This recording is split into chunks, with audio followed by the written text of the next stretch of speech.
You never know what tomorrow is going to bring, so go enjoy it now. See the world. Apart from us being a nuclear family, we used to just come home on layouts for months at a time. But now I'm like, no, we need to go explore. Are you an RV person? Or are you just RV life curious, wondering how people live in a tiny space with their family 24/7? Either way, this is a podcast for you. My name is Kate White, and I travel full-time with my family and 2 kids and the dog in an RV. Every week, I sit down either with a fellow RV woman to discuss why she chose RV life and how she has changed on the road, or with a special guest who speaks on a topic relevant to travel life. Pull a chair up to the fire and let's chat.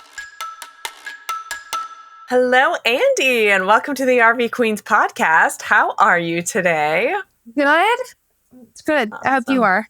Yes, I am doing wonderful. I'm in Florida in January, and it's like a perfect 70 degrees out, so I definitely cannot complain. Where are you guys these days? We are in our house in Nash County, North Carolina. Oh, nice. Just for 2 days. And then you're headed back on the road for a bit? Yeah, yep. Joey, my husband, is a nuclear worker, so he's got a contract in Richmond, Virginia. And we're going to be in Virginia until August, hopping back and forth between Richmond and Williamsburg. So cool. I haven't been to that area yet, but I've heard it's beautiful. So I'm excited to check it out one day. I'm also excited to chat with you today because your family has one of the most unique travel stories I've ever heard. And like, I never met anyone else that's like, what do you call it? A travel nuke worker. Fascinating. But I want to start the conversation back before you lived in an RV. You guys have actually been traveling full time since 2012, right? So Joey got the job in 2012, and we used to rent AirBnBs and hotels. And that, kind of got hard with kids. So I was like, dude, I need my own space or we can't keep doing this. Yeah. So tell me, what was your life like between 2012 and then when you guys started RVing in 2018? Did you have kids back in 2012 and then, more kids you had? No. So tell me how that whole period of your life went. Okay. So in 2012, I was 22 and he got this job offer to travel. And I was like, yes, I am all for it. We didn't have any kids. And I grew up a nomad. My dad was in the military, so every 2 years we moved anyway. So I was ready for that adventure. He had never left Nash County before, except for to go to Washington, D.C. and Myrtle Beach twice. So we owned a home and we got on the road. It just sat there empty, and we would rent Airbnbs or go to hotel rooms. And we hopped around until 2015 when I got pregnant with my first child. She's 9 now, and we got off the road for 2.5, 3 years, hoping the family dynamic would come together with extended family. And it didn't for 3 years. And we are kind of holistic and we have boundaries. And being back stationary wasn't for us. So we hit the road again. But this time we had her, just the one kid, and we would do Airbnbs. We did 2 Airbnbs before I was like, get me a camper or get me back home. Because it was so hard having this toddler loading up everything every single time. Some of his jobs are 3 weeks and some are a year. So it was getting hard. I needed my own space. Yeah. And insert RV life. We did this before I realized RV life is the cool kid thing. So I recently did start making RV friends within the last year. So life got a little bit more friendly and happy and joyful just within this last year, because before then it was getting kind of lonely. We had our second in 2021. And then 6 months later, I'm like, I need a new RV or get me home. So we upgraded and now we're on the road. I'm happy as a clam and I'm ready to go explore. We have our own space, and I actually have no desire to be home when we have to come home because, we still own a home that we come to, and it just sits empty until he's ready to get laid off and not take any jobs and have a break. Wow, that's a lot. So first of all, how did you know you wanted an RV? Are there other nuclear worker families that live in RVs, or had you RV'd before? How did you know that's what you wanted to transition to? At the time, 90% of his coworkers all had campers. Now they have kind of ebbed out of that and they're all just doing Airbnbs. But that's what gave me the idea. Joey has never RV'd and I have never RV'd. It was just what his coworkers had. Now he's a super handyman. So we have trailers and equipment. So the logistics wasn't scary. So he was like, all right, let's do it. And with Joey's job, the cool thing is he gets per diem on these jobs. So every day he gets a untaxed government amount that he's given for like cost of living. And that pays for a camper. So these guys who rent Airbnbs are giving somebody else their money. And we're like, no, we're going to own something. You talk a lot about emergency preparedness. And I'd love to hear in your own words, like, why is this an important topic for your family? So we just kind of follow the non-mainstream media and we see worldly events. Joey has actually been like he used to call it survival because he used to be like, you know, what if we don't have a house or we go into the woods or, you know, like what would happen if we had to escape? So now it's turned into what happens if like all the power grid shuts down? How can we survive? And that's kind of fun to me. Thinking about food, water, safety, how to protect yourself. Like I'm trying to be careful on here because I don't know your audience. So you're good. Yeah. So now I'm like, okay, well, we need to share about this. So some people don't know that you can travel with a lot of food in a lightweight way. And for us, that's freeze-dried foods. Or some people don't know you can have life straws, these little things that like really filter out contaminants well. So I hope I answered your question without getting too touchy. Oh, no. I love it. And you know what's interesting? There's actually more people that we meet on the road that are similar line of thinking. And I just had no idea this, like, the RV community is there's a lot of people that think similarly about things. We do meet a lot of people. Joey gets to talking to the husbands and he's like, man, they're cool. And what we're finding is people in the RV community are awake. They see what's going on and they kind of want to brush it away, enjoy life and hop around, but still knowing in the back of their head, they need to be prepared. I don't know. I feel like not everybody, of course, but a lot of RVers know what's going on. And then that's a lot of reason why they chose to, you never know what tomorrow is going to bring. So go enjoy it now, see the world.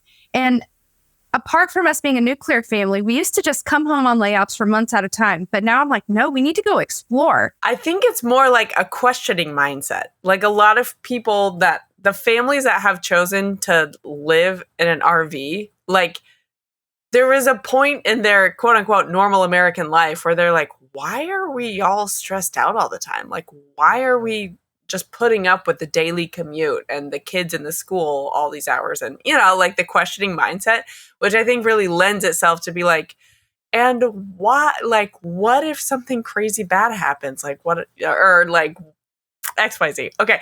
The one rabbit trail that I do want to go down, and this is coming from, you're part of the RV Queens community, which is an online community for any listener that doesn't know. It's like, it opens up once a month and, you know, any RV woman can be a member. Super fun. There was one time you mentioned something about receipts and someone else in your group that month said, oh yeah, if you know, you know. And I keep forgetting to circle back with you. What's the thought about receipts? Or tell me, what's the truth about receipts? Receipts are printed on these like heat paper, like they don't use ink. In the paper that they're made out of is incredibly toxic. It's an endocrine disruptor and they're carcinogens. So we just don't touch receipts. So like, I love Costco, but I hate Costco. Like I'll take my shirt and I'll be like, okay. And I always get the side eye like she's crazy, but yeah, we just, they're incredibly toxic. That's I had no idea. Oh my gosh. Okay, this leads into my next question, actually. So you're also really into like clean eating and living a low-tox life, right? How does that topic relate to your family's experience with Lyme disease? Okay, so a lot of people think Lyme disease can be cured with 30 days of antibiotics. And my oldest, she's 9. She has chronic Lyme, and we don't know where it came from, but without getting too touchy, her symptoms started after scheduled care in the toddler world. So she has been through 3 rounds of the 30-day antibiotics, and it got worse every time. So then, going down this rabbit hole, doing the Google machine, trying to figure out how to cure my kid who is frequently sick, in the ER, hospital stays, chronic ear infections, hips, joints swelling, legs swelling. I'm like, this isn't growing pains, and this is not normal for my 2 and 3-year-old to be like crying every night, nightmares, febrile seizures. Okay. So after the third round of antibiotics, something just hit me in the head, was like, keep searching, but quit going to regular doctors. So then I find a naturopath, and they kind of opened our eyes to eating clean, like holistic, staying away from pesticides, staying away from dyes, artificial, natural flavors, which are not natural, fragrances. We stay away from all of that. And it all stemmed from our naturopath saying, hey, her diet is pretty toxic. So we stay away from seed oils. And ever since we've just changed her diet, her symptoms have drastically reduced. They're not 100%, but like it's getting better. And I owe it to diet. So now we're like, the whole family's doing this. You're not allowed to have that. I'm not allowed to have that. And we're happier, we're healthier. And now I'm really passionate about it. Hey friends, pardon the interruption. This is a sponsored episode, and it's time for a short ad break. I love spending time outside with my kids, especially when we're traveling in the RV. Recently, we had a blast trying out some of Elikai Outdoors' amazing outdoor games. Their games are inspired by nature and are incredibly durable, which means you can create lasting memories with your loved ones. And the best part? They're carrying cases. They're compact enough to take on the road with you. Be sure to check them out at elikai.com/RVQueens and use the code RVQueens10 to enjoy a discount of 10% off your order. I know sometimes you mention clean eating too. Is that the same for y'all? You stay away from all that stuff, or? Yeah, I mean, it's been a journey of probably, I don't know, the past 8 or 9 years. And I think I try to think back to like when me and my husband started taking diet more seriously. My husband read a book on sleep when our son was about 5 months old, and he would not sleep. It was like a whole thing. We had to like hire a sleep consultant and all this stuff. And then like we were just, as a parent, whenever you have something, just like you mentioned, you have something going on with a kid or in your family, and you're like, okay, I'm going to deep dive and figure this out. So we went really deep on sleep. The guy's book, the author's name is something Stevenson. I'm going to have to look it up. I will put it in the show notes. People, look for a book on sleep that I put in the show notes. I can't remember it off the top of my head. But the guy who wrote the book he grew up in he grew up in poverty, to be honest. He grew up with like a horrible diet, but he was an athlete.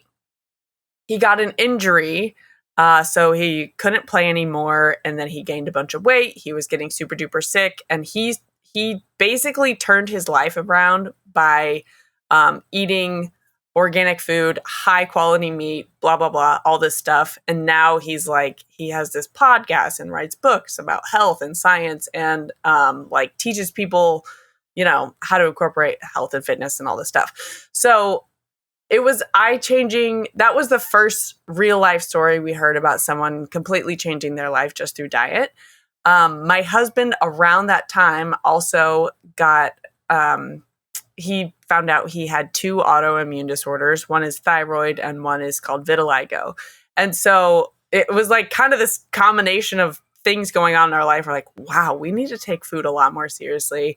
Then you go down the rabbit trail of how can you heal thyroid problems with food, XYZ. And, it hasn't been like a straight, as these things go, it's not like immediately we removed all the toxic foods from our lives.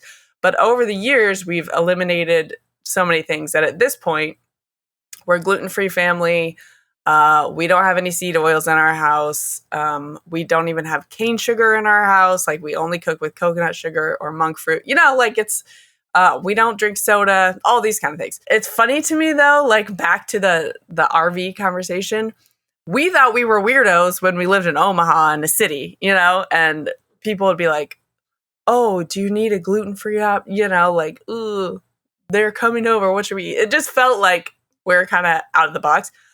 There are so many families on the road that we meet. And I'm like, oh, what? Like everyone else is doing this too. Okay, now we don't feel so crazy. So yeah, that's kind of our story on how we ended up here too. I hate that that's the way you had to find out about it, but it's so cool that now your whole family's on that same path of eating healthy because of your sleep and your son's sleep and your husband's health. Has it helped him? Is he feeling better, your husband? Well, yeah, at this point, he also started seeing, it's not a naturopath, it's like a functional health doctor. I'm honestly not really sure of the difference, but he found a doctor that helped him like taught him how to wean himself off of his thyroid medication, and he's in the middle of that process. And then he also found some supplements that help heal his thyroid in combination with all the other foods. So, I mean, it's hard to say. It's not like 100% healed yet. And then vitiligo is like a skin thing, like where patches of your skin lose pigment. I don't think any of those have like, healed back up, but it hasn't spread over the past, several years. So to me, I'm like, seems like not going to be stopping. Yeah. I'm not going to go back to how we were before. To me, it's like the biggest difference is the energy that we have, how we eat now versus how we used to eat. It's just like huge, night and day. Yeah. Yeah. No, especially like when you go out to eat, we still do go out to eat but we don't let the kids have sodas at all, or we bring our own waters. We're really big on clean water. And so every time when we come home, we're like, oh, why did we do that? So we're getting to the point where I love going out to eat, but now I'm looking for farm to table restaurants or locally sourced, or, like it's harder to go out to eat now. Eating out is like kind of a fun part of being a travel family because every area you go to has unique foods and all that kind of stuff. So I was going to ask you, like, how do you guys find high quality food on the road? Like maybe separate from eating out, just for kind of your daily foods and groceries and stuff. How does that work for your family? It's pretty fun. Okay, so we are big on supporting local too. So we always, first, if it's in season, we'll go to farmers markets.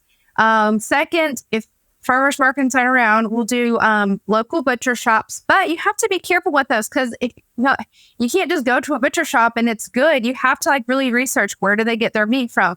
All kinds of. You have to really dig down rabbit holes. Everywhere we go, somewhere different.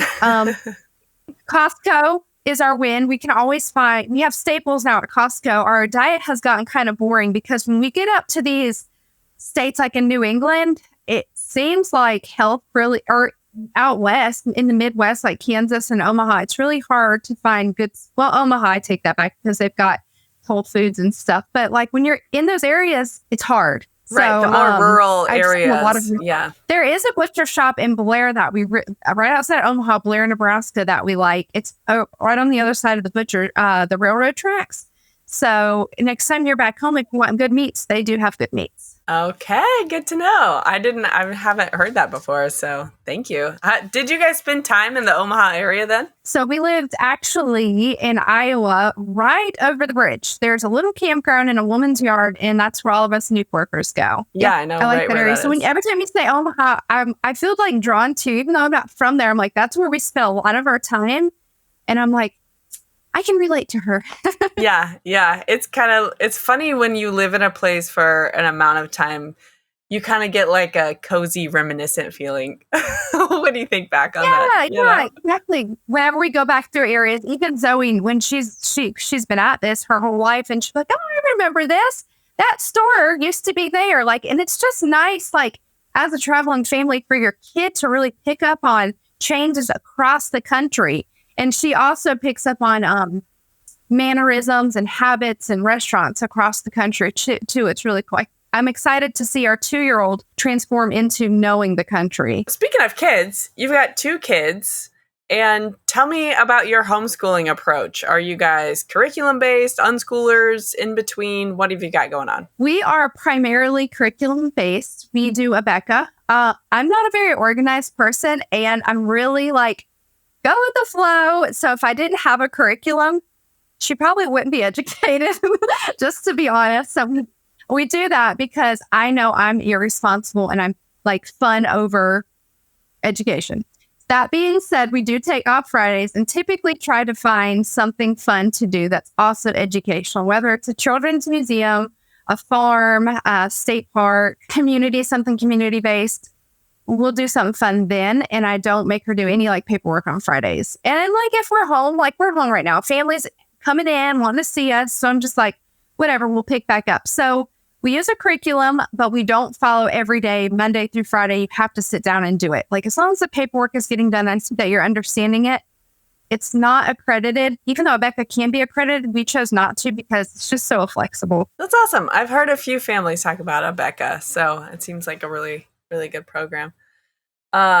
Speaking of community, you said you've got a lot of family coming in right now. So a lot of full-time RV families have Thousand Trails memberships, both kind of because of the price point. You get some good discounts, and also because they know they'll meet other families there. But you guys probably don't have that luxury because your location is dependent on your husband's job, right? This is kind of one of my favorite topics when people talk about homeschooling and RV life. Oh, how do you socialize your kid?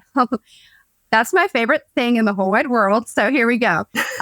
First, Joey's jobs are longer. So I'll get on Facebook groups in that area and I'll specifically look for play dates and homeschool field trips. And I just weasel my way into these women's friend groups and if they'll have me. So we find homeschool friends that way. Zoe does martial arts, soccer, or gymnastics are her three favorites. She's done it all, but those are her three go-to. So wherever we are, whenever's closer, we'll sign her up for that. I really like that she does jujitsu and Muay Thai because she's a girl and she needs to be able to stick up for herself.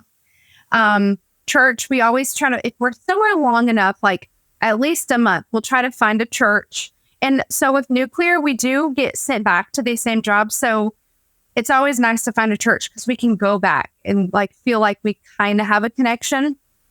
And then I'm really vigilant on stalking my Instagram friends and finding out where they're going to be. And like, I don't write it down or anything, but if you said, I'm going to be in the Williamsburg area around August, I'm going to keep that here and come August. I'm like, when are we meeting up? So I find a lot of friends on Instagram just by being very vigilant. And even if I'm not in the area and somebody else is, like you are in the same area as a friend named Brittany, and I'm like, oh, they both have kids this size. They're both RVers. I'm going to try to connect them. And sometimes my friends get annoyed with me because they're like, well, we don't care to link up. But I always try because community is such a big thing to me. I feel like it's a big thing to everybody. You just gave like some super good advice though. I've never done that where I go on the local Facebook groups to find like homeschool outings, or what's the other one that you said you do? Mom groups, play dates, homeschool field trips, or homeschool co-ops are actually the four I do. I don't really do the co-ops unless we're going to be somewhere for like 4 months to a year. And then the co-ops become kind of beneficial because she can get a sense of what other homeschool families look like. In case we ever have to get off the road, she can see what to expect from what our life would still look like, because I'm always going to homeschool. Okay, that's brilliant. What's other advice that you have for stay-at-home moms with young kids who travel full-time? Because you also have a toddler, right? Yeah. He has rocked our world. So he's a tornado.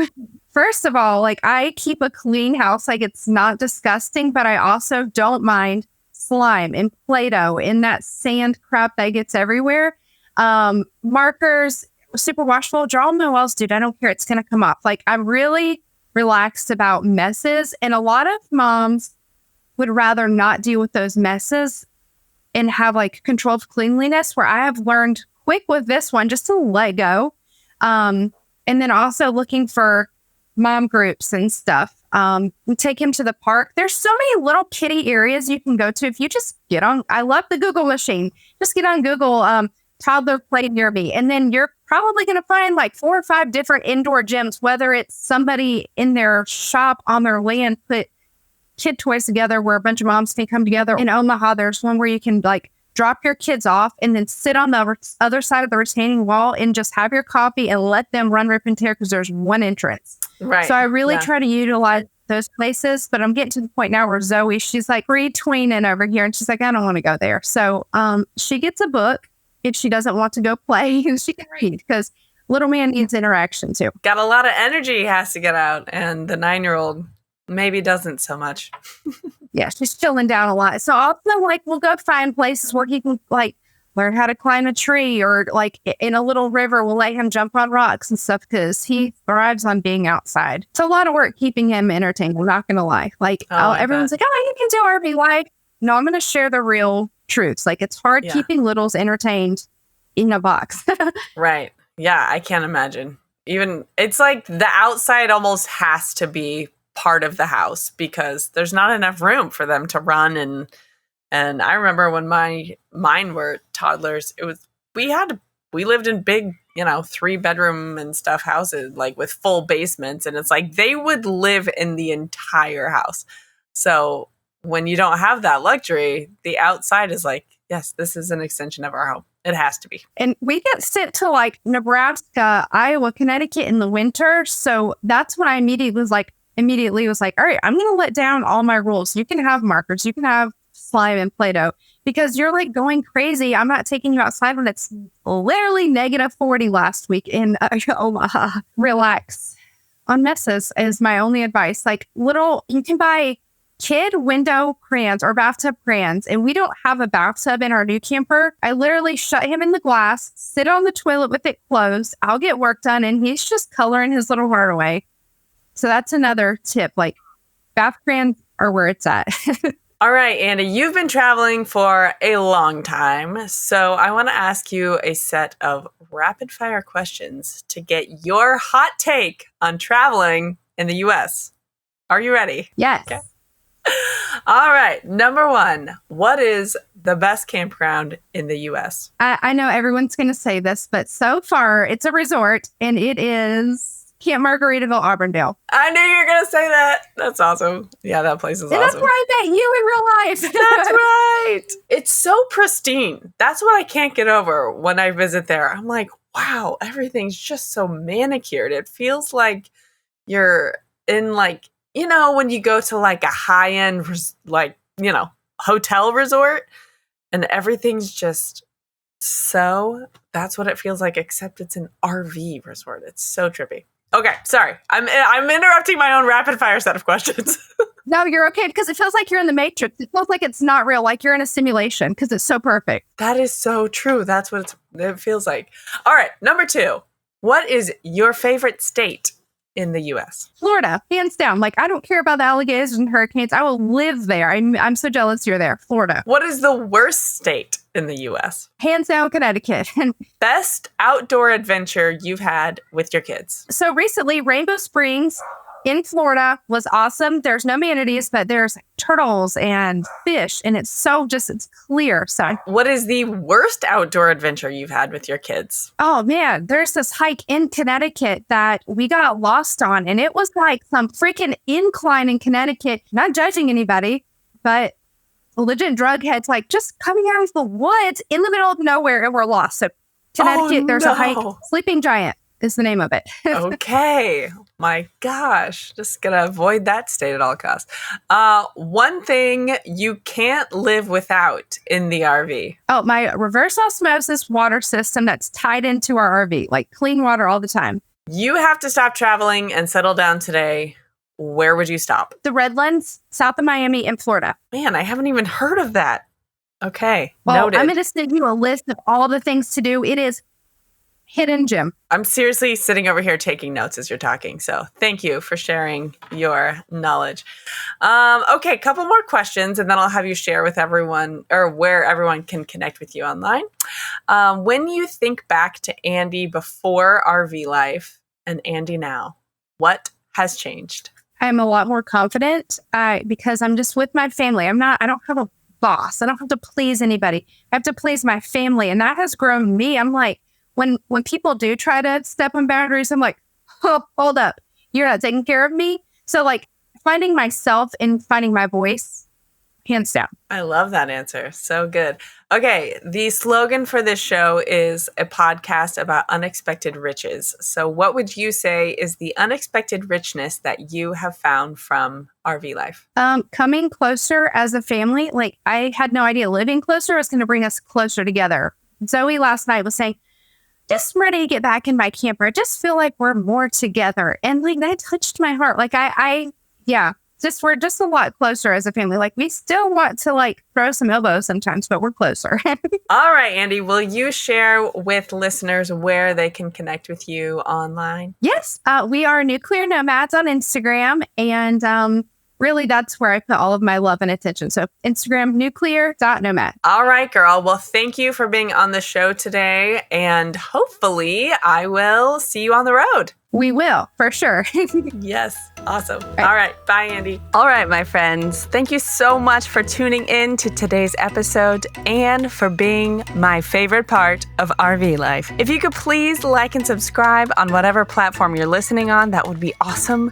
And listen, if you want to have conversations like I had on this episode with your fellow RV women, head to rvqueenspodcast.com/community and choose your RV Queen Circle today. All right, guys, I'll see you next week, or hopefully I will see you on the road. What? Like...